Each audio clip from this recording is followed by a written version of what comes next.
নারায়ণগঞ্জ শহরের বিভিন্ন এলাকায় যে সকল মাদক স্পট রয়েছে বিগত কয়েকদিন যাবৎ আমরা আমাদের অভিযান কার্যক্রম করে আসছিলাম। আপনারা সকলে অবগত আছেন যে নারায়ণগঞ্জ জেলার ফতুল্লা থানাতে যে মাসদাই এলাকাটি রয়েছে, এখানে কিশোর গ্যাং, মাদক সন্ত্রাস, অস্ত্রধারী সন্ত্রাসীদের একটা আখড়ায় পরিণত হয়েছিল। বিভিন্ন সময় সোশ্যাল মিডিয়া, ইলেকট্রনিক এবং প্রিন্ট মিডিয়া এগুলো নিয়ে অনেক নিউজ হয়েছে।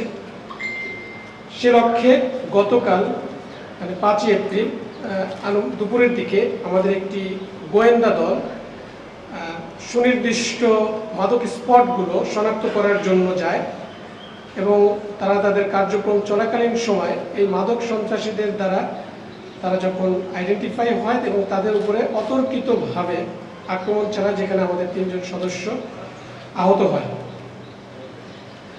হোয়াটএভার, তারা যে তাদের যে কার্যক্রম ছিল সেখান থেকে বিচলিত হয় নাই, তারা সেই মাদক স্পটগুলো যথার্থভাবেই শনাক্ত করেছে এবং সে প্রেক্ষিতেই গতকাল রাতে আমাদের একটি চৌকস আভিযানিক দল রাতের বেলা মাসদাইয়ের যে বিভিন্ন মাদক স্পট রয়েছে সেই স্পটগুলোতে অভিযান পরিচালনা করে, যেখানে আপনাদেরও অনেকে সরাসরি যুক্ত ছিলেন এবং চাক্ষুষভাবে পর্যবেক্ষণ করেছেন এবং দেখেছেন।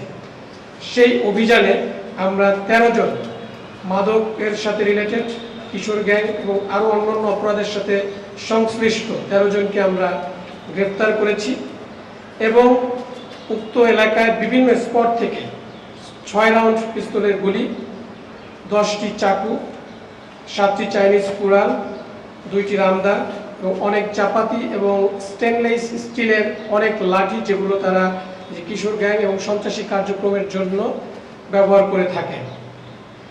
এছাড়া উক্ত এলাকা থেকে তাদের আগাম বার্তা দেওয়ার জন্য সিসি ক্যামেরা, বিভিন্ন স্পটে তারা সিসি ক্যামেরা ইউজ করেছে, সেগুলো তারা ড্রোন ইউজ করে। একটি ড্রোন, 11,64,500 নগদ টাকা, টাকা গণনার মেশিন, ওয়েট মেশিন, ল্যাপটপ এবং আরও অন্যান্য সরঞ্জামাদি আমরা সেখান থেকে উদ্ধার করি।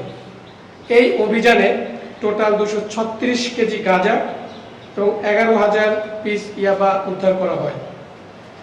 টোটাল গ্রেপ্তারকৃত 13 জন এবং এই গ্রেপ্তারকৃতদের অনেকের নামেই বিভিন্ন অপরাধে মামলা রয়েছে। আমি আপনাদের মাধ্যমে একটি বার্তা দিতে চাই যে এই অভিযান শুধু মাসদাইয়ের জন্যই নয়, এটি নারায়ণগঞ্জের প্রতিটি পাড়া মহল্লায় সাধারণ মানুষের নিরাপত্তা নিশ্চিত করার একটি সুস্পষ্ট বার্তা। যারা কিশোর গ্যাং কালচার লালন করছেন অথবা মাদকের কারবারে যুব সমাজকে ধ্বংসের পথে ঠেলে দিচ্ছেন, তাদেরকে স্পষ্টভাবে জানাতে চাই, এখনই অন্ধকার পথ পরিত্যাগ করুন, অন্যথায় র্যাবের কঠোর আইনানুগ ব্যবস্থা এখন থেকে চলমান থাকবে এবং এখান থেকে কোনো রেহাই পাবে না অপরাধীরা।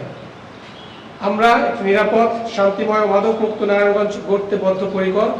বর্তমান সরকারের যে স্মার্ট ও নিরাপদ বাংলাদেশ গড়ার লক্ষ্যে অর্জনে এ ধরনের সাহসী ও চিরুনি অভিযান এখন থেকে র্যাব 11 কর্তৃক নিয়মিত পরিচালনা করা হবে এবং আমরা অপরাধীদেরকে অবশ্যই আইনের আওতায় আনবো যতক্ষণ পর্যন্ত না নারায়ণগঞ্জকে আমরা একটি নিরাপদ শহরে পরিণত করতে পারি।